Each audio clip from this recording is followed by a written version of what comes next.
The cold March wind bit through Lucy Reed's threadbare coat as she pressed her face against the train window, watching New York City disappear into the gray horizon behind her, and she wondered if anyone in the world would ever truly want her. It was 1884, and Lucy was 18 years old, though she felt ancient in ways that had nothing to do with years. The orphanage on Randall's Island had been her home since she was 7, after consumption took both her parents within a week of each other. Now she sat among 42 other children on the orphan train heading west, each of them hoping for a family, a home, something more than the institutional walls and watery soup that had defined their existence. The Children's Aid Society matron, Mrs. Henley, walked up and down the aisle checking on her charges. She was a stern woman with kind eyes, and Lucy had grown to respect her over the past week of preparation for this journey. "Remember, children," Mrs. Henley said for what must have been the 100th time, "you must present yourselves well at each stop. Speak clearly, stand straight, and show your best qualities. Many good families are looking for help and companionship." Lucy knew what that meant. The younger children might find families who truly wanted sons and daughters. The older ones, like herself, would be chosen for labor, farm hands, and household help. At 18, she was one of the oldest on the train, and her chances of finding a real family were slim. Still, anything was better than returning to New York with nowhere to go. The orphanage only kept children until they were 16. She had been working in a textile factory for the past 2 years, living in a boarding house that took most of her wages for a bed and one meal a day. The train rattled westward for days. They made stops in Pennsylvania, Ohio, Indiana. At each depot, the children were lined up on the platform while townspeople walked past, inspecting them like livestock. Lucy watched as the younger children were chosen first, then the strong-looking boys who could work fields. By the time they crossed into Missouri, their numbers had dwindled to 15. "Next stop is Linden, Missouri, Mrs. Henley announced one morning as they all ate hard biscuits and cheese for breakfast. "It's a growing town, I'm told. Cattle country. They sent word they're expecting us." Lucy looked out at the rolling plains, so different from the cramped streets of New York. The sky seemed impossibly vast, stretching forever in all directions. Something in her chest loosened slightly at the sight. Perhaps there was room for her out here in all this space. When they pulled into Linden Station that afternoon, Lucy was surprised to see at least 50 people gathered on the platform. The town was larger than the previous stops, with a main street that boasted a general store, a bank, a saloon, a church, and various other establishments. Wooden buildings lined the dusty road, and she could see cattle pens in the distance. Mrs. Henley organized them into a line, and Lucy found herself near the end. She smoothed her brown dress, the best one she owned, and tucked a strand of honey-colored hair back into her bun. Her green eyes scanned the crowd nervously. The townspeople began their inspection. A farmer and his wife took Timothy, a 12-year-old boy with a strong back. A shopkeeper chose Sarah, a quiet 14-year-old girl who could read and write well. One by one, the children found placements until only Lucy and 2 younger boys remained. Lucy's heart sank. This was how it had gone at every stop. Too old to be a daughter, too slight to be valuable farm labor. She was about to turn away when she heard a deep voice behind her. "Excuse me, madam." Lucy turned to find herself looking up at a tall man in dusty work clothes. He was young, perhaps 25, with dark hair that curled slightly at his collar and eyes the color of a summer sky. His face was tanned from outdoor work, and his hands, which he'd removed his hat to reveal, were calloused but clean. "I'm Samuel Trent," he said, addressing Mrs. Henley. I own a ranch about 5 miles outside town. I heard you might have someone who could help with household management and such." Mrs. Henley's eyebrows rose. "Mr. Trent, this is Lucy Reed. She's 18, educated, and quite capable. However, I must ask about the propriety of the situation. You're a single man, I presume?" Samuel's neck reddened slightly. "Yes, madam, but I assure you everything would be proper. I have a housekeeper, Mrs. Donnelly, who lives in a cabin on the property. She's getting on in years and needs help. Lucy would share her cabin, and I have 2 ranch hands who live in the bunkhouse. It's all quite respectable." Mrs. Henley looked at Lucy. "What do you think, dear?" Lucy studied Samuel Trent. His eyes were direct and honest, and there was something gentle in his expression despite his obvious strength. He didn't look at her the way some men had, like she was something to be used. He looked at her like she was a person. "I can cook and clean," Lucy said, her voice stronger than she felt. "I can read and write and do figures. I learn quickly." "Those are good skills," Samuel said, and he almost smiled. "The pay would be fair, room and board included. Mrs. Donnelly could use help with the cooking and the garden, and the ranch house could use a woman's touch. My wife passed 2 years ago, and I'm afraid things have gotten rather rough around the edges." Something flickered in his eyes when he mentioned his wife, a grief that Lucy recognized because she carried her own. That decided her. "I'll come," she said. Mrs. Henley made Samuel sign papers promising Lucy's care and wages. She gave Lucy a long hug before the train departed with the last 2 boys, who would continue west to Kansas. "You write to me if there's any trouble," she whispered. Then Lucy found herself in a wagon next to Samuel Trent, bouncing along a dirt road toward an unknown future.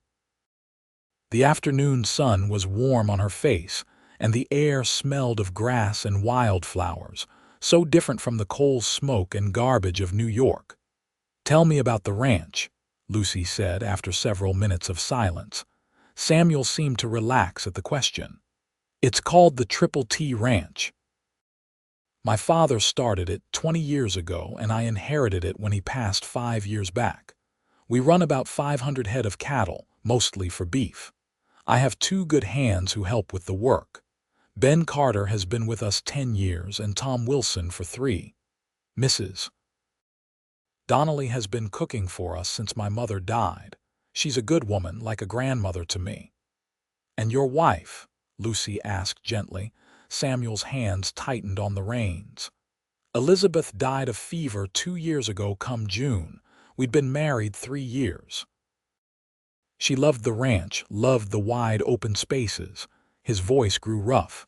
"I loved her something fierce." "I'm sorry," Lucy said and meant it. He glanced at her.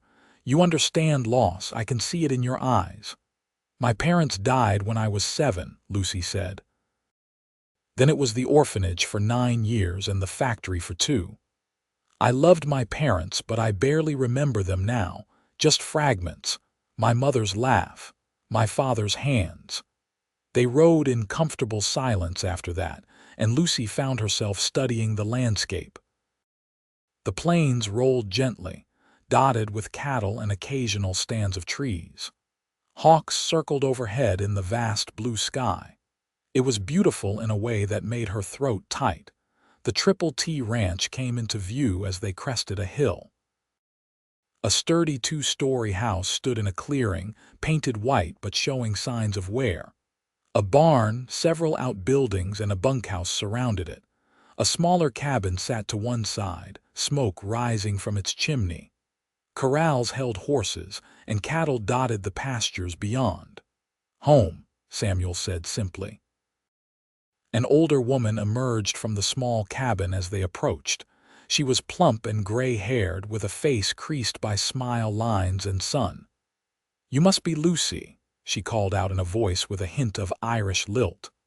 "I'm Margaret Donnelly. Come in, come in. You must be exhausted from your journey." Lucy climbed down from the wagon, her legs stiff from travel. Samuel retrieved her small bag, which contained everything she owned, and handed it to her with a gentle touch. "I'll let you get settled," he said. "Mrs. Donnelly will show you around. We eat supper at 6. "Welcome to the Triple T," Lucy rayed. As he walked toward the barn, Mrs. Donnelly linked her arm through Lucy's. "He's a good man, that one," she said. "Lost and lonely since Elizabeth passed, but good to the bone. Now let me show you where you'll be staying." The cabin was small but cozy, with 2 bedrooms, a main room with a fireplace, and a small kitchen area. Mrs. Donnelly's room was clearly lived in, full of personal touches. She led Lucy to the 2nd bedroom, which was clean and spare but had a real bed with a quilt, a dresser, and a window overlooking the pastures. "It's perfect," Lucy breathed. She had never had a room to herself. "I'm glad you think so, dear." Mrs. Donnelly patted her arm. "Now, I imagine you'd like to wash up. There's a pump out back and a basin here. Take your time and then come to the main house around 5:30. I'll teach you the layout and we'll start supper together. Samuel likes his meals on time." After Mrs. Donnelly left, Lucy sat on the bed and let herself feel the overwhelming strangeness of it all. Just a week ago, she'd been in New York, working 14-hour days at the textile mill. Now she was in Missouri, on a cattle ranch, working for a widowed cowboy she'd met only an hour ago. She unpacked her few belongings, then washed her face and hands in cold water from the pump. Looking in the small mirror above the dresser, she barely recognized herself. Her cheeks had color from the sun and wind. Her eyes looked brighter. Or perhaps that was hope, tentative and fragile as a spring flower. At 5:30, Lucy made her way to the main house. The kitchen was large and practical, with a cast iron stove, a long wooden table, and shelves full of dishes and supplies. Mrs. Donnelly was already there, pulling ingredients from the larder. "We're making beef stew tonight," the older woman said. "Simple but filling. The men work hard and eat plenty. Can you peel potatoes?" "Yes, madam." They worked together companionably, and Lucy found herself relaxing into the rhythm of it.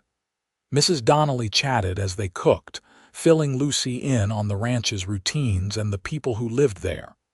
"Ben's the foreman," she explained. "He's 40, married with 3 children who live in town so they can attend school. Tom's 22, quiet as a mouse but a hard worker. Both good men. You'll be safe here, Lucy. Samuel wouldn't tolerate any impropriety." The men arrived at 6 sharp, stomping mud off their boots before entering. Ben was stocky and graying, with a weathered face and kind eyes. Tom was tall and lanky, with red hair and a smattering of freckles. Both nodded politely to Lucy as Samuel made introductions. They sat around the table, and Samuel said a simple grace before they ate. The meal was filled with talk of the day's work, cattle that needed moving, fences that needed mending. Lucy mostly listened, learning the rhythm of this new world. Samuel caught her eye once and gave her a small smile. "How are you finding everything, Lucy?" "It's very different from New York," she admitted. "But good different." "I've never been to a city," Tom said shyly. "Is it as big as they say?" Lucy nodded. "Buildings so tall they block the sun. People everywhere, thousands and thousands of them, noise all the time. I used to dream about silence." "Well, you'll get plenty of that here," Ben said with a chuckle. "Sometimes too much of it." After supper, the men went to tend to evening chores while Lucy helped Mrs. Donnelly clean up. As they washed dishes, Lucy asked, "What was she like, Elizabeth?" Mrs. Donnelly was quiet for a moment. She was sunshine and laughter, small but fierce. She grew the most beautiful garden and could ride a horse as well as any man. Samuel adored her. She dried a plate carefully. "Her death nearly broke him. He's only now starting to seem like himself again." Lucy absorbed this information, feeling a pang of sympathy for the man who had given her this chance. Over the next few weeks, Lucy settled into the rhythms of ranch life. She rose at dawn to help Mrs. Donnelly prepare breakfast for the men. They cooked enormous meals: eggs, bacon, biscuits, potatoes, coffee strong enough to float a horseshoe. The men would eat quickly and head out to the day's work. Then Lucy and Mrs. Donnelly would clean the house, tend the garden, prepare lunch and supper. Lucy learned to bake bread, to preserve vegetables, to mend clothes and linens. Mrs. Donnelly taught her everything with patience, and Lucy soaked it all up like parched ground drinking rain. In the afternoons, Lucy often found time to sit on the porch and simply breathe. She loved watching the hawks circle overhead, loved the way the wind rippled through the grass like water. She loved the smell of sage and wildflowers. She loved the silence that was actually full of sound: birds singing, cattle lowing, the distant shouts of the men working. Samuel was a constant but respectful presence. He never entered the cabin where Lucy and Mrs. Donnelly lived without invitation. He was polite and courteous, asking after her well-being but never prying. Lucy noticed things about him, though: the way he was gentle with the horses, the way he listened when his ranch hands spoke, the way his whole face changed when he smiled, which wasn't often but was starting to happen more. She noticed other things too: the way his shoulders looked in his work shirt, the way his hair curled at his collar when he needed a haircut, the way his hands, so strong and capable, were also careful. These thoughts confused her. She had never had time for romantic notions, had never expected them for herself. One afternoon in late April, Lucy was in the garden when Samuel rode up on his horse, a beautiful chestnut mare. He dismounted and walked over, removing his hat. "Lucy, I was wondering if you could help me with something." "Of course." He seemed almost nervous. "The main house needs curtains. Elizabeth made them, but they're worn through now. I'd buy new ones, but I don't know what would suit. Would you help me choose fabric next time we go to town? I'll pay for your time, of course." Lucy wiped her hands on her apron. "I'll help, but you don't need to pay me extra. I'm already earning wages." "You're earning wages for cooking and cleaning," Samuel corrected. "This would be different." "Please." Something in his expression made Lucy's heart skip. "All right. When do we go to town?" "Saturday. I'll take you in the wagon." Saturday arrived warm and clear. Lucy dressed in her best dress, which Mrs. Donnelly had helped her let out and freshen up with new buttons. The older woman also lent her a bonnet to protect her face from the sun. Samuel helped Lucy up into the wagon, and they set off toward Linden. The ride took about an hour, and they talked easily. Samuel told her about the ranch, his plans to expand the herd, his hopes for the future. Lucy told him about New York, about the orphanage, about the books she'd love to read whenever she could sneak time with them. "You're educated," Samuel observed. "That's good. There's a school in town, you know. They're always looking for someone who can teach the older students." Lucy felt a flutter of excitement at the idea but pushed it down. "I have my work at the ranch. Mrs. Donnelly managed on her own before," Samuel said carefully. "I'm not saying you should leave, just that you have options. You're a free woman, Lucy. You can choose your path." The words settled into her heart like seeds in fertile soil. Linden was bustling when they arrived. Samuel drove the wagon down Main Street, pointing out various establishments. They stopped at the general store, a large building that smelled of coffee, leather, and soap. Mrs. Patterson, the store owner's wife, greeted them warmly. "Samuel Trent, good to see you, and this must be your new housekeeper I've heard about." "Lucy Raid," Samuel said. "She's helping me choose curtain fabric for the house." Mrs. Patterson led them to bolts of fabric stacked on shelves. There were muslins, calicos, and even a few finer fabrics. Lucy ran her hands over them, feeling the textures, considering the colors. "What do you think?" Samuel asked, and she realized he genuinely wanted her opinion. "The blue calico," Lucy said, pointing to a soft blue fabric printed with tiny white flowers. "It's cheerful but practical. It'll brighten the rooms but won't show dirt too badly." "Perfect," Samuel said. "We'll take enough for all the downstairs windows." As Mrs. Patterson measured and cut the fabric, Lucy wandered the store. She stopped in front of a display of books, running her fingers along their spines. One caught her eye, a collection of poems by Walt Whitman. "You like poetry?" Samuel's voice came from behind her. Lucy nodded. "I used to read whenever I could. There was a teacher at the orphanage who would lend me books." Samuel picked up the Whitman. "Would you like this one?" "Oh, I couldn't consider it a welcome gift," Samuel said, already heading to the counter. "Everyone should have books." Lucy clutched the volume to her chest, overwhelmed. No one had given her such a gift since her parents died. They had lunch at a small restaurant where Samuel was greeted by several townspeople. He introduced Lucy each time, and she noticed that he spoke of her with respect, as someone valuable to the ranch, not just hired help. On the ride home, Lucy finally opened the book of poems. She read aloud, and Samuel listened, occasionally asking her to repeat a line he liked. The afternoon sun slanted golden across the plains, and Lucy felt something she hadn't felt in 11 years, pure happiness. As spring turned to summer, Lucy became an integral part of the ranch. She and Mrs. Donnelly worked seamlessly together, and the main house began to show signs of care and attention it had lacked. Lucy made the curtains, and they did brighten the rooms. She planted flowers around the porch. She organized the pantry and the linen closet. But it was the small moments that mattered most. The times Samuel would come in from a long day and smile when he saw fresh bread cooling on the counter. The evenings when they'd all sit on the porch after supper, talking as the sun set.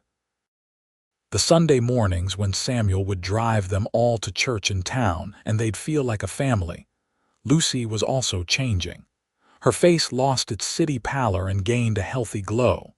She filled out slightly on the ranch's good food. But more than that, she laughed more. She sang while she worked. She felt, for the first time since childhood, like she belonged somewhere. She was also increasingly aware of Samuel. The way he'd catch her eye across the table and hold her gaze a moment too long. The way he found excuses to talk to her alone. The way he'd positioned himself between her and a spooked horse one day, protective without being possessive. One evening in early June, Lucy was sitting on the porch of the cabin, reading her poetry book by lantern light.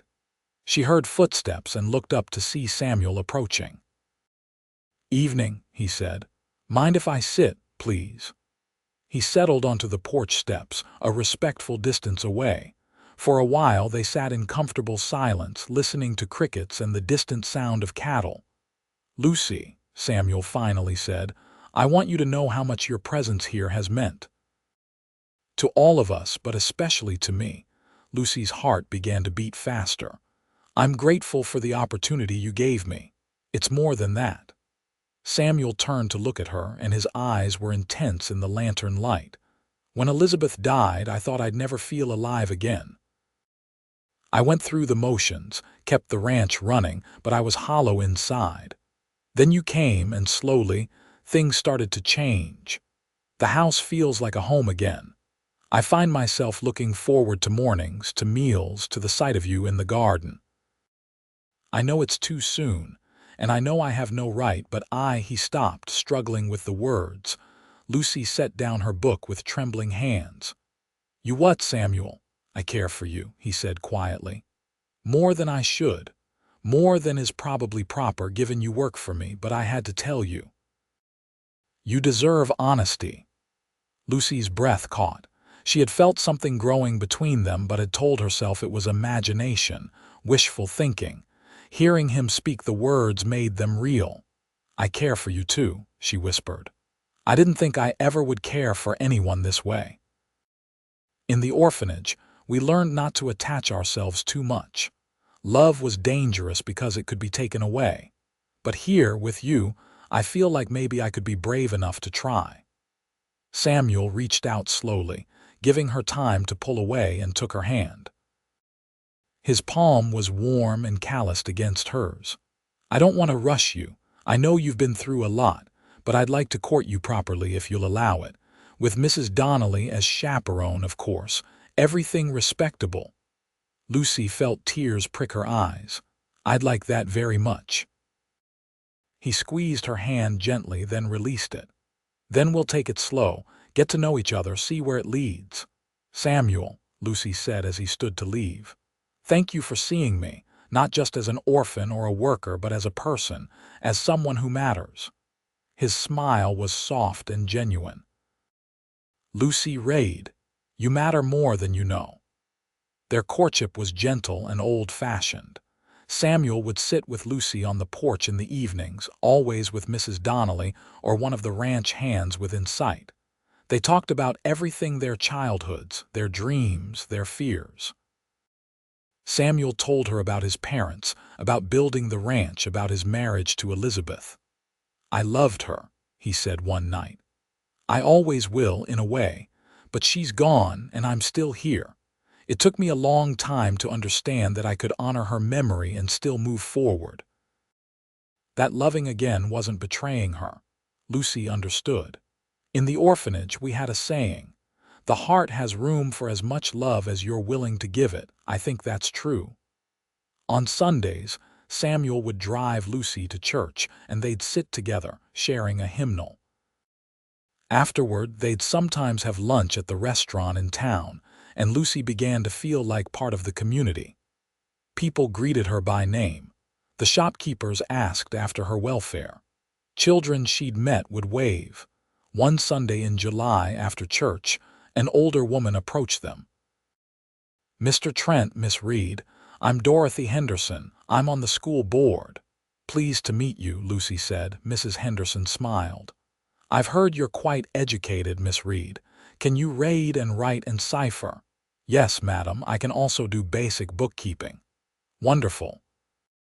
Our school teacher is leaving at the end of summer to get married. Would you consider taking the position?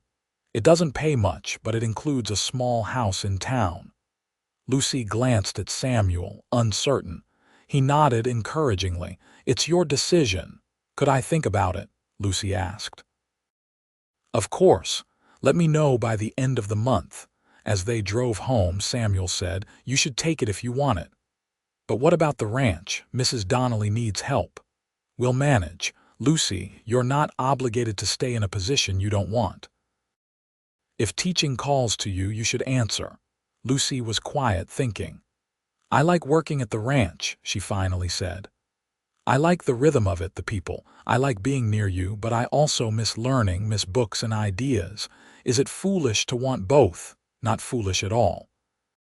Samuel reached over and took her hand, a gesture that had become comfortable between them. What if you taught school during the year and came back to the ranch during summers? Or what if you taught but still lived at the ranch and we drove you to town each day? That's a long drive twice a day. I don't mind, Samuel said, if it means you're happy and I still get to see you. His words warmed her through. Let me think about it.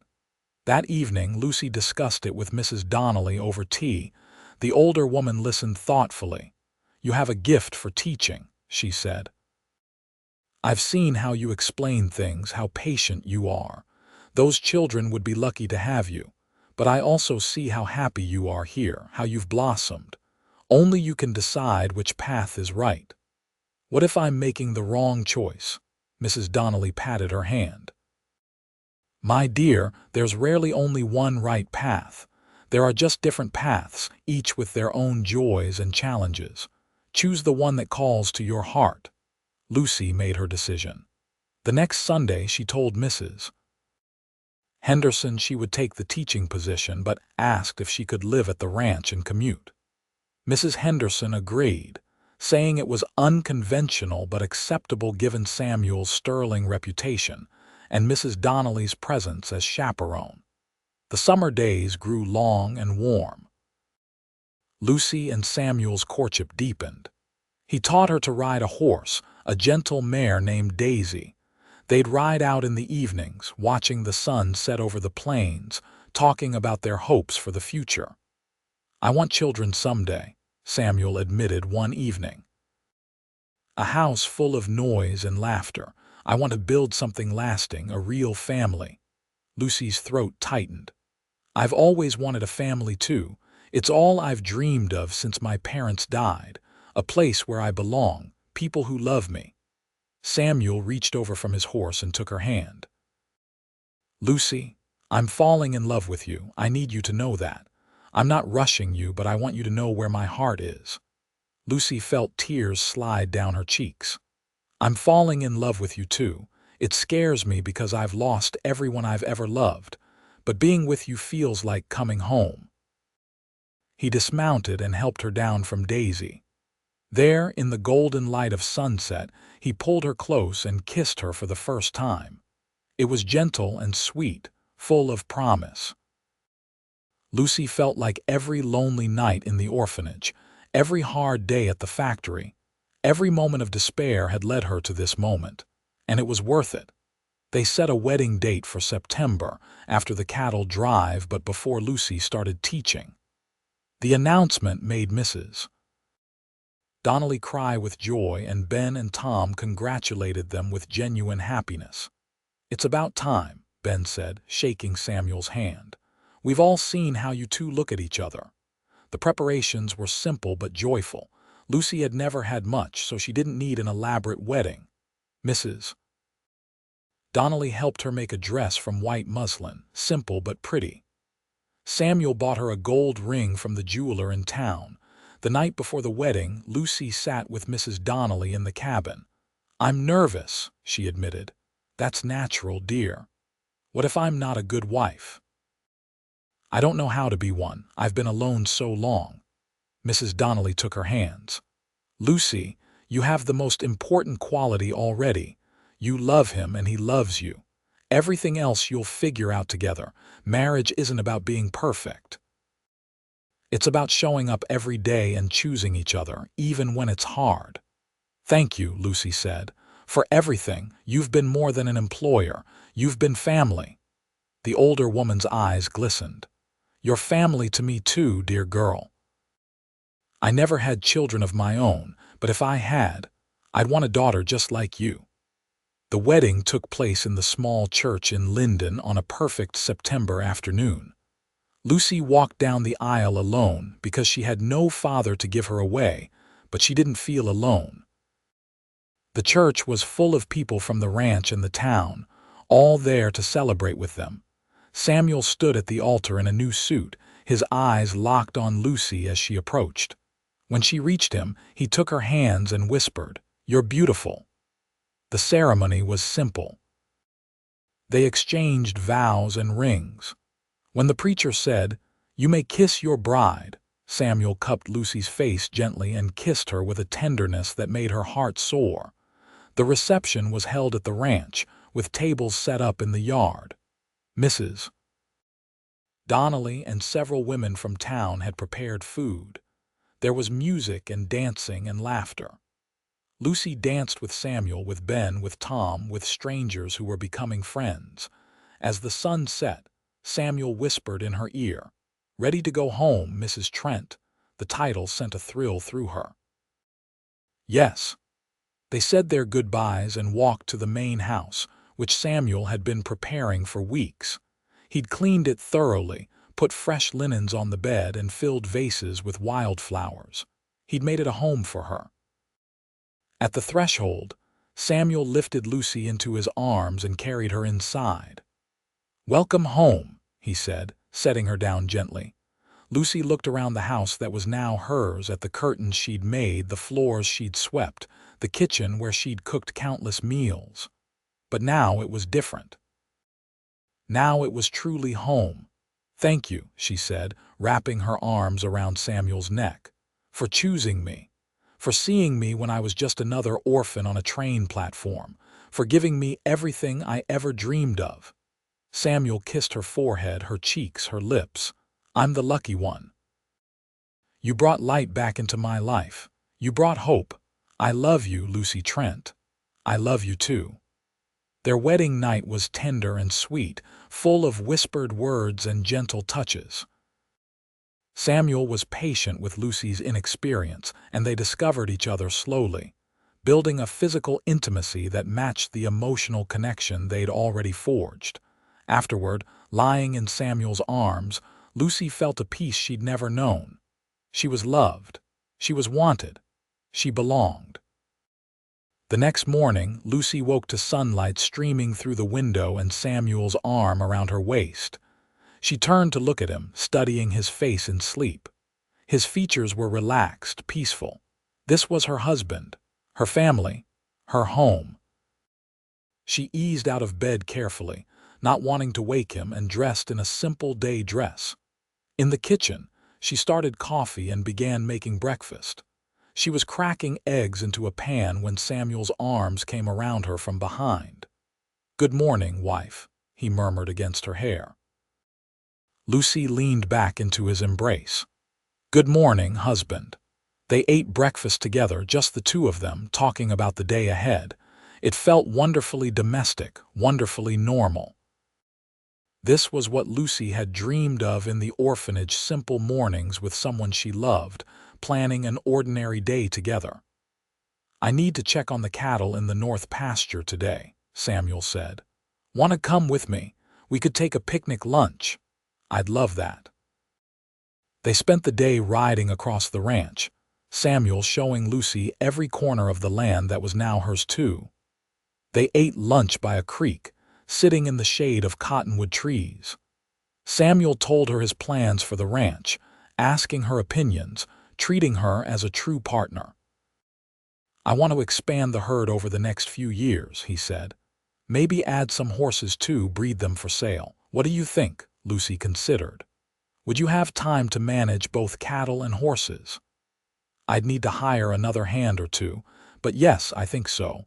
Horses bring good money." "Then I think it's a good idea. You're excellent with horses. I've seen how they respond to you." Samuel smiled. "We'll make a fine team, you and I." "We will," Lucy agreed and believed it with all her heart. The weeks that followed were blissful. Lucy started her teaching position in late September, and Samuel drove her to town each morning and picked her up each afternoon. The schoolhouse held 23 students ranging from 6 to 16, and Lucy threw herself into the work with passion. She loved seeing the children's faces light up when they grasped a new concept. She loved reading to them, teaching them history and mathematics and literature. Several of the older students were particularly bright, and Lucy pushed them, lending them books and encouraging them to think critically.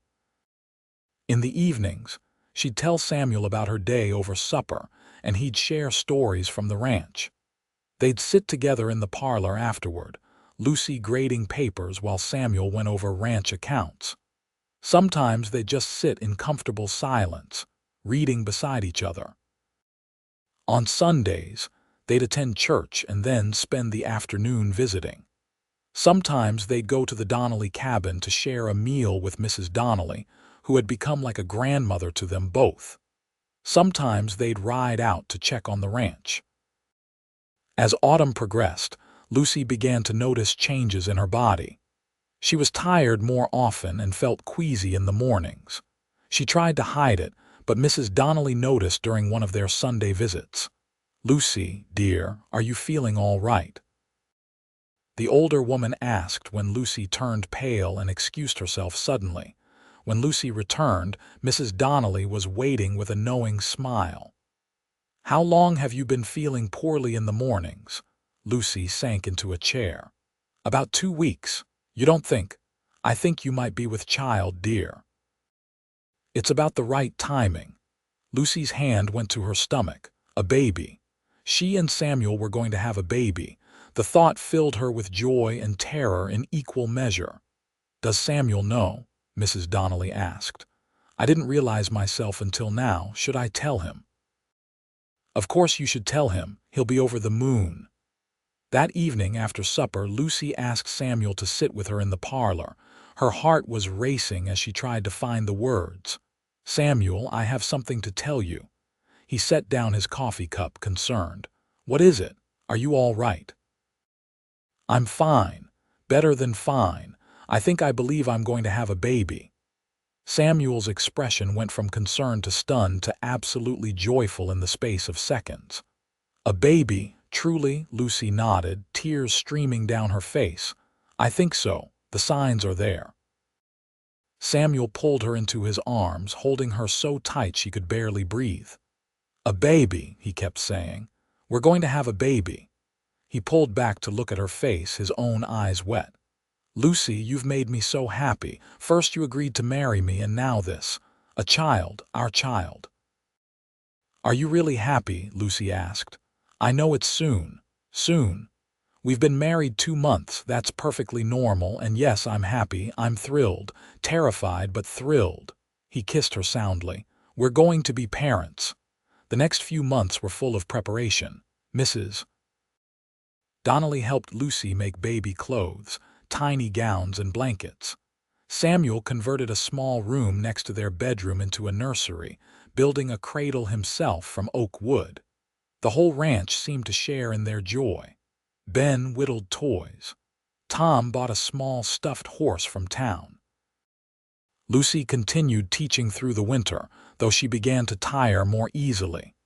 The morning sickness passed, replaced by a growing belly and an insatiable appetite. Samuel was attentive and protective, sometimes overly so. "I can still ride Daisy," Lucy protested when Samuel tried to forbid it. "Not when you're 6 months along, you can't," he said firmly. "I'll not risk you or the baby." They compromised. Lucy could ride until she was too large to mount comfortably, and then she'd stop. She taught until March, when the school board insisted she take leave to prepare for the birth. Lucy was reluctant to stop, but she was also exhausted by then and grateful for the rest. Mrs. Donnelly moved into the main house as Lucy's time approached. Samuel arranged for the doctor from town to be on call. Everything was ready. They just had to wait. The baby came on a warm May evening, after a labor that lasted most of the day. Samuel paced the parlor while Mrs. Donnelly and the doctor attended Lucy upstairs. Her cries tore at his heart, but Mrs. Donnelly had firmly barred him from the room. Finally, as the sun was setting, he heard it, the thin, angry wail of a newborn. Samuel took the stairs 2 at a time and burst into the bedroom. The doctor was cleaning his hands while Mrs. Donnelly held a tiny bundle wrapped in blankets. "Congratulations, Mr. Trent," the doctor said with a smile. "You have a healthy son." Samuel barely heard him. He was looking at Lucy, pale and exhausted on the bed, her hair damp with sweat but her face radiant. She held out her arms and Mrs. Donnelly placed the baby in them. Samuel sat carefully on the edge of the bed and looked down at his son. The baby had stopped crying and was making little snuffling noises. His face was red and wrinkled, his tiny fists waving. He had a shock of dark hair, and when he opened his eyes, they were the same blue as Samuel's. "He's perfect," Samuel breathed. "Lucy, he's perfect." "He is," Lucy agreed. Her voice was hoarse but happy. "Our son." "What will you name him?" Mrs. Donnelly asked. Lucy and Samuel had discussed names for months but never quite decided. Now Lucy looked at her husband and said, "James." "James Samuel Trent, after his father." Samuel's eyes filled with tears. "James, I like that.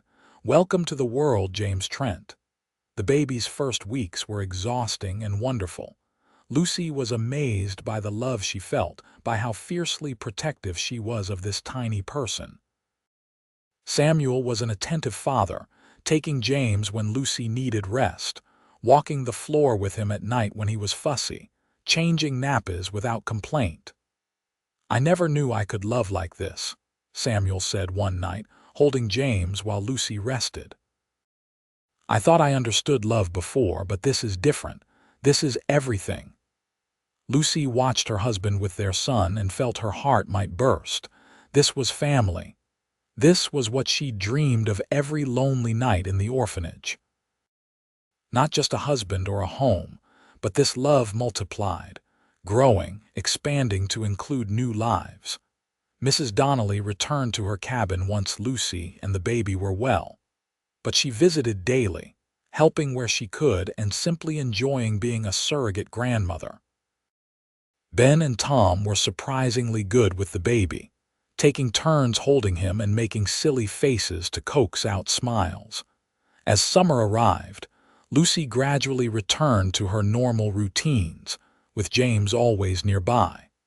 She'd work in the garden with him in a basket beside her. She'd cook with him strapped to her back in a sling Mrs. Donnelly had made. She'd sit on the porch in the evenings, nursing him while Samuel read aloud from books of poetry or adventure stories. "You miss teaching?" Samuel asked one evening. Lucy considered. "Sometimes. But not enough to go back right now. Maybe when James is older, when we have other children and they're in school themselves. For now, I want to be here, watching him grow." "Other children," Samuel's eyes twinkled. "You want more, don't you? You said you wanted a house full of noise and laughter." Samuel leaned over and kissed her. "I do, as many as you're willing to have. Our own little dynasty," Lucy laughed. "Let's maybe get through James's first year before we plan a dynasty." But she knew she wanted more children. She wanted to fill this house with family, with love, with the kind of life she'd never had as a child. She wanted to give her children what had been taken from her: stability, security, unconditional love. James thrived. He grew chubby and content, hitting all his milestones. He smiled at 6 weeks, laughed at 3 months, sat up at 6 months. His personality emerged sunny and good-natured, curious about everything. He was fascinated by the animals, by the sky, by the wind in the grass. On James's first birthday, they had a party at the ranch. The whole town seemed to come: neighbors, church friends, people from Lucy's school. There was food and music and gifts. James sat in his father's lap, overwhelmed by the attention but happy. Lucy stood on the porch watching the celebration and felt Samuel's arms come around her waist. "Happy?" he asked. "Beyond measure," she said. "2 years ago I was on an orphan train, alone and terrified. Now look at this.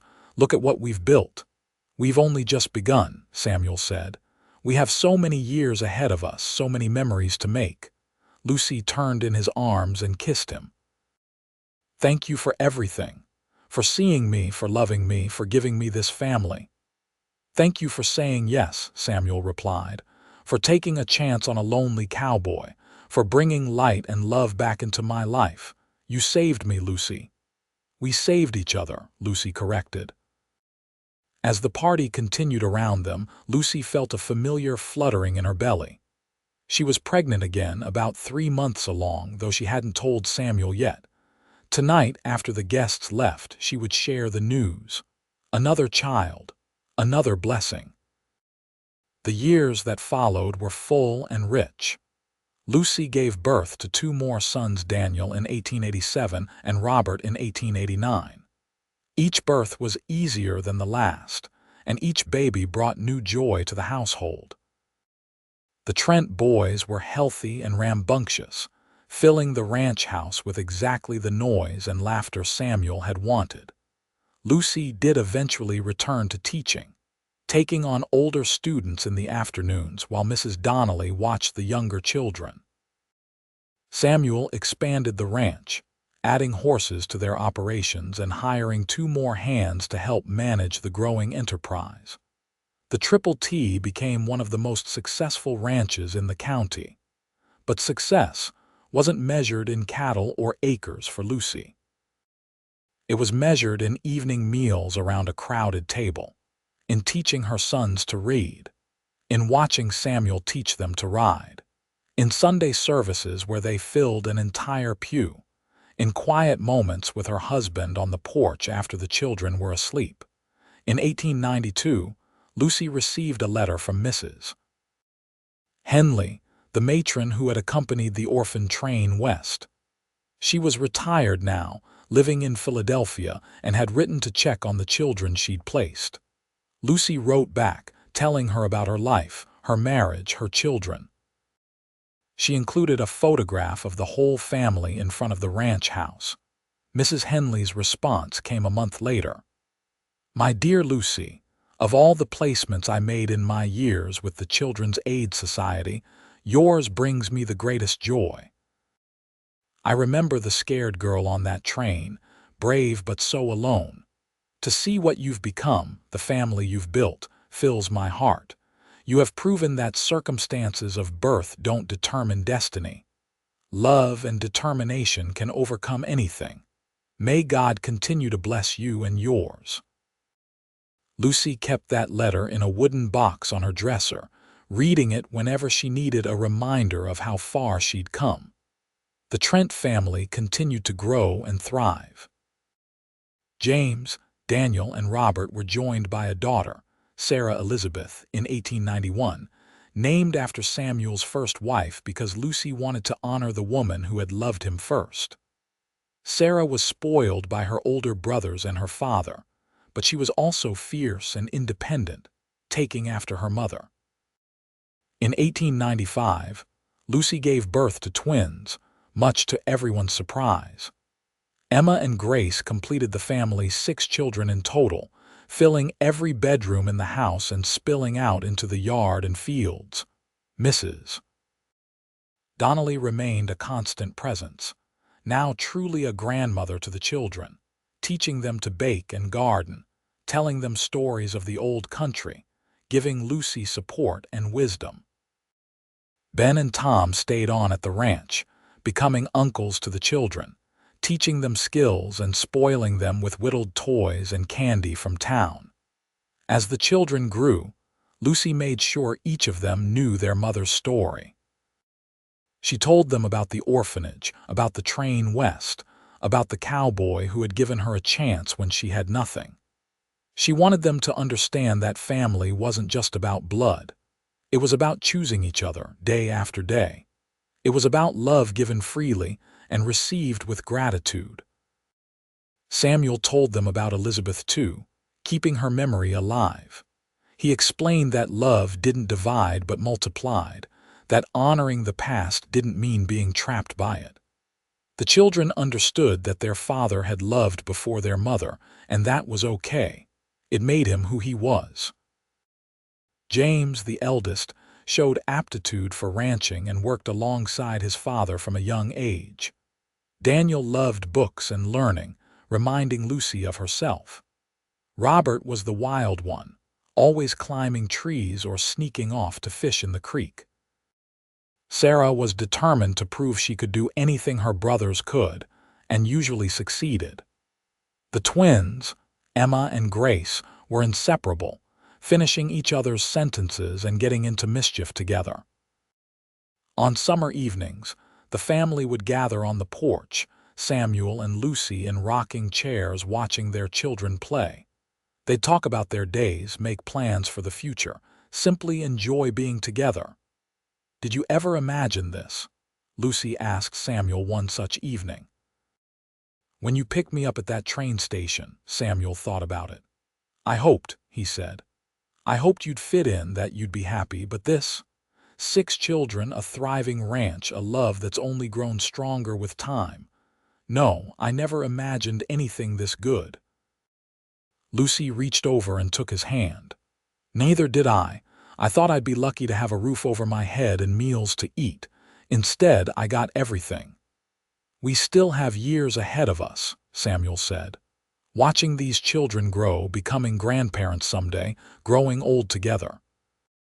"I'm looking forward to every moment," Lucy said, and she meant it. Every moment, from the mundane to the extraordinary, was precious because she remembered what it was like to have nothing. She remembered loneliness, hunger, fear. She remembered pressing her face against a train window, wondering if anyone would ever want her. Now she was wanted. Now she was loved. Now she was home. The seasons continued their eternal cycle. Springs brought new calves and colts, planting and renewal. Summers were hot and busy with ranch work. Autumns brought harvest and preparation for winter. Winters were quiet times when the family drew close, telling stories by the fireplace, reading together, simply being. The children grew. James turned 18 and took on more responsibility at the ranch. Daniel went to college in St. Louis, studying law, making his parents proud. Robert apprenticed with the town blacksmith, finding his calling in the craft. Sarah declared she wanted to be a teacher like her mother and started helping in the schoolhouse. The twins were still young but showing signs of their own unique personalities. Mrs. Donnelly passed peacefully in her sleep in 1898, at the age of 76. The family mourned her deeply. She had been the grandmother none of them had known, the wise woman who had guided them all. They buried her in the town cemetery under a cottonwood tree, and every Sunday after church, Lucy would visit her grave and tell her about the children, knowing somehow that she could hear. Ben retired a year later, moving to town to live with his daughter. Tom took over as foreman, proving himself more than capable. New hands were hired as the ranch continued to grow, but they never quite felt like family the way Ben and Tom had. Still, they were good workers and treated well. In 1900, as a new century dawned, Lucy and Samuel celebrated their 15th wedding anniversary. The children planned a party, inviting everyone they knew. The ranch was decorated with ribbons and flowers. There was music and dancing, and a cake that Sarah and the twins had made. Samuel gave Lucy a locket with pictures of all 6 children inside. Lucy gave Samuel a leather-bound journal where she'd written the story of their life together, from that first day at the train station through every moment that had brought them to now. "So we never forget," she said as he paged through it, his eyes growing wet. "I could never forget," Samuel said. "Every day with you has been a gift." They danced that evening as the sun set over the plains, surrounded by their children and friends, and Lucy thought about the scared 18-year-old girl on the orphan train. She wished she could go back and tell that girl that everything would be all right, better than all right. That love and family and home were waiting for her at the end of the journey, but maybe that girl had known somehow. Maybe that's why she'd said yes when Samuel Trent asked if she'd come work at his ranch. Maybe some part of her had recognized that she was finally in the right place, with the right person, at the right time. As the years continued to pass, the Trent family became a cornerstone of the Linden community. Lucy served on the school board and helped found a library in town. Samuel was elected to the town council and used his position to improve roads and support local businesses. Together, they hosted church socials and helped families in need, never forgetting what it was like to have nothing. Their children married and started families of their own. James married a rancher's daughter and took over management of the Triple T, building a house on the property for his own growing family. Daniel returned from law school with a wife and set up practice in town. Robert married the blacksmith's daughter and took over the business. Sarah did become a teacher and married a kind farmer. The twins both married in a double wedding that was the talk of the town for years. Lucy and Samuel became grandparents many times over, and they loved every moment of it. Their house was always full of grandchildren visiting, staying overnight, learning to ride horses and bake bread just like their parents had. In 1910, on a warm September afternoon, Samuel and Lucy sat on their porch watching their oldest grandson try to rope a fence post. They were both in their 50s now, with gray in their hair and lines around their eyes earned from years of laughter and sun. "Do you have any regrets?" Samuel asked suddenly. Lucy thought about the question seriously. "No," she finally said. "Not one. Everything I went through, even the hard parts, led me here. To you, to this life. How could I regret any of it?" Samuel pulled her close. "I'm so grateful that train brought you west, that I went to town that particular day, that you said yes to coming home with me." "I'm grateful too," Lucy said. "You gave me everything I always dreamed of. A home, a family, love. You gave me a life worth living." "We gave each other that," Samuel corrected. "Neither of us could have built this alone." He was right, Lucy knew. They had built this life together, brick by brick, day by day, choice by choice. Through hard times and good times, through loss and joy, through the mundane and the extraordinary, they had chosen each other again and again. That evening, as the sun set over the plains in a blaze of gold and crimson, Lucy looked around at everything they had created. The ranch spread out before them, prosperous and well managed. The house behind them was full of memories and love. Their children were grown and happy, raising families of their own. Their grandchildren were healthy and thriving. This was the family she had always dreamed of on those cold nights in the orphanage. This was the love she had yearned for on that endless train ride west. This was the home she had hoped existed somewhere, somehow, if she could just be brave enough to reach for it. The orphan train had brought her west. But Samuel Trent, the kind cowboy with gentle eyes and a grieving heart, he had given her the family she always dreamed of. More than that, he had given her a life full of purpose, meaning, and love. As darkness fell and the first stars appeared, Samuel helped Lucy to her feet. Hand in hand, they walked into their house, into the warmth and light, into the life they had built together.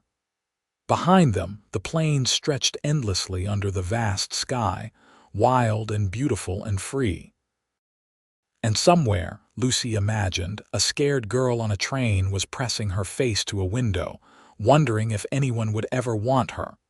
Lucy would have told her yes. "Someone will want you. Someone will love you. You will find your home. Just be brave enough to say yes when the opportunity comes. Be brave enough to hope.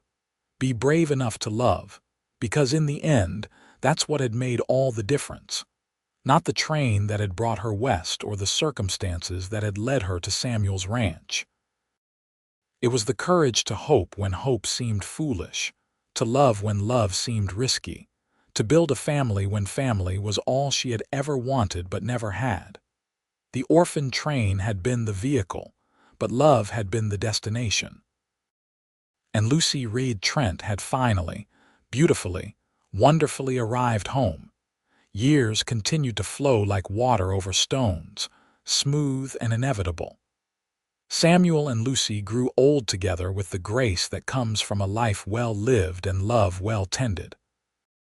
They celebrated anniversaries and birthdays, welcomed great-grandchildren, and watched their family tree spread its branches wider with each passing season.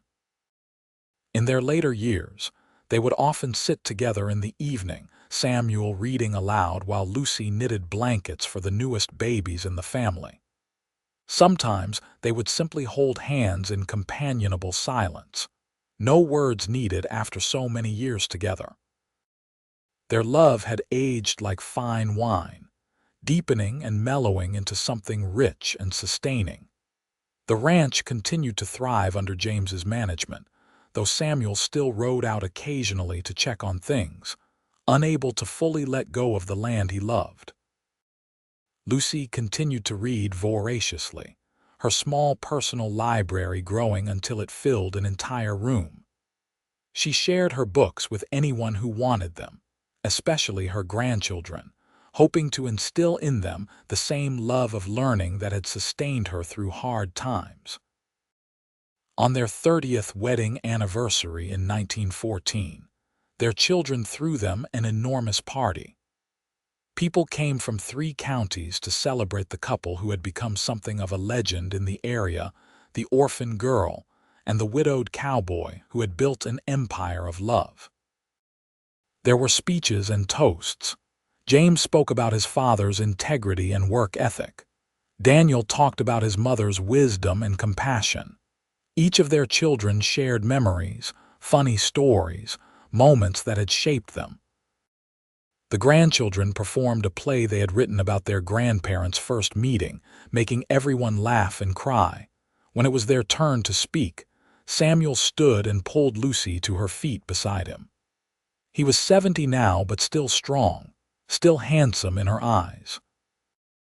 Lucy was 62, her honey-colored hair now silver, her face lined but still beautiful. 30 years ago, Samuel began, his voice carrying across the crowded room, I went to the train station in Linden not knowing my life was about to change. I thought I was just hiring help for the ranch. Instead, I found my future. I found love, partnership, and a family beyond my wildest dreams. He turned to Lucy, his eyes bright with tears. Lucy read Trent, you are the best decision I ever made. You are my heart, my home, my everything. Thank you for 30 years of happiness. Lucy wiped her own tears and took Samuel's hand. When I got on that orphan train in New York, I was terrified and alone. I had given up on the idea of family, of belonging, of love. Then Samuel Trent looked at me like I mattered, like I was worth something. He gave me a chance when I had nothing to offer but my willingness to work hard. But he gave me so much more than a job. He gave me a home, a family, and a love story I still can't quite believe is real. Every day with you, Samuel, has been a gift. Every child we've raised, every moment we've shared, has been a blessing. I love you more now than I did on our wedding day, and I loved you fiercely even then. There wasn't a dry eye in the room as they kissed, and the party continued long into the night with music and dancing and laughter. Lucy danced with Samuel, then with each of her sons, then with her grandsons. Samuel danced with their daughter and granddaughters until he was breathless and laughing. As the evening wound down and guests began to leave, Lucy stood on the porch of the ranch house and looked up at the stars. They were the same stars that had been there the night Samuel first told her he cared for her, the night he proposed, the night each of their children was born. Constant and eternal, just like her love for this man and this life. Samuel came up behind her and wrapped his arms around her waist, pulling her back against his chest. They stood there together, watching the stars and listening to the night sounds of the ranch cattle lowing in the distance, horses moving in the corral, the wind rustling through the grass. No regrets? Samuel asked, echoing the question he'd asked years ago. Not a single one, Lucy answered just as she had before. You? Only that I didn't find you sooner, Samuel said. That I couldn't give you more years. Lucy turned in his arms to face him. We have had exactly the years we were meant to have. Every moment has been precious, and we have years yet, my love. We're not done making memories. She was right. They had several more good years together, watching their family continue to grow and flourish. They celebrated more weddings, welcomed more great-grandchildren, saw the ranch expand and prosper. They traveled a bit too, visiting Daniel in St. Louis and taking a trip to see the ocean, which Lucy had dreamed of since childhood. But time is relentless and kind to no one. In the spring of 1920, Samuel fell ill with pneumonia. He fought hard, but at 76 his body was tired. Lucy sat by his bedside for days, holding his hand, reading to him, simply being present. Their children gathered, knowing the end was near. On a quiet April morning with Lucy beside him and his children around his bed, Samuel Trent passed peacefully. His last words were for Lucy. "Wait for me, I'll find you again." "I'll wait," Lucy promised through her tears. "I'll wait forever if I have to." The funeral was enormous. It seemed like the entire county came to pay respects to a man who had been respected and loved by all who knew him. He was buried on a hill overlooking the ranch, under a massive oak tree where he and Lucy had often sat together. Lucy grieved deeply, but not without hope. She had known loss before, and she knew that love didn't end with death. Samuel would always be with her and the children they had raised, the life they had built, the memories they had made. She wore his wedding ring on a chain around her neck and felt him close whenever she touched it. She lived for 8 more years, continuing to be a presence in her children's and grandchildren's lives. She wrote her memoirs, wanting her descendants to know her story, to understand where they came from. She wanted them to know that families could be made, not just born into. That love was a choice you made every day. That home was wherever you built it with people you cherished. Lucy Reed Trent passed away peacefully in her sleep in 1928, at the age of 76, the same age Samuel had been when he died. She was buried beside him on the hill, their headstones side by side, facing the ranch they had built together. The epitaph on her stone read, "She came west alone but built a family with love." Their children inherited the ranch and continued the legacy. The Triple T remained in the family for generations, a testament to what Samuel and Lucy had created together. Their descendants spread across the West, carrying with them the values and love that had been instilled in them. In the town of Linden, Missouri, there's a historical marker now at the old train station. It tells the story of the orphan trains that brought children west in the late 1800s, and it specifically mentions Lucy Reed Trent, one of the orphans who found not just a home but a legacy. The elementary school in town is named Reed Trent Elementary, honoring both Lucy and Samuel. Inside, there's a portrait of them together, painted from a photograph taken on their 25th anniversary. They're standing in front of the ranch house, surrounded by their children and grandchildren, Samuel's arm around Lucy's waist, both of them smiling with the contentment of a life well lived.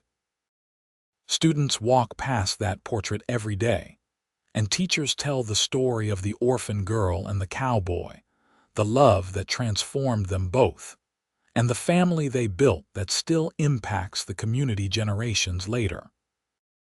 It's a story about second chances, about the courage to hope, about choosing love even when life has given you every reason to be afraid. It's a story that proves that family isn't just about blood or circumstances of birth. It's about the people who choose you and whom you choose in return. It's about building something lasting through dedication, patience, and love. The orphan train brought Lucy Reed west in 1884, scared and alone but hoping for something better. Samuel Trent gave her everything she always dreamed of: a home, a family, a love story for the ages. But Lucy gave Samuel just as much in return: hope after grief, life after loss, and a family that continued to grow and thrive long after they were both gone. Their story didn't end with their deaths. It lived on in every descendant who carried their names, their values, their determination to build something good from whatever circumstances life handed them. It lived on in every couple who looked at each other the way Samuel and Lucy had, with deep respect, enduring love, and genuine partnership. It lived on in every person who chose to hope even when hope seemed foolish, to love even when love seemed risky. On warm September evenings, when the sun sets golden over the Missouri plains, some say you can still feel them there on the hill where they're buried, Samuel and Lucy Trent, together forever, watching over the family and the land they loved so much. The wind whispers through the grass, and the oak tree's leaves, carrying echoes of laughter from long ago summer evenings, voices of children playing, and the quiet conversations of two people who found in each other everything they had ever needed. The orphan train had been Lucy's journey west, But Samuel and the family they created together had been her destination, her home, her happily ever after. And in the end, that was all that mattered.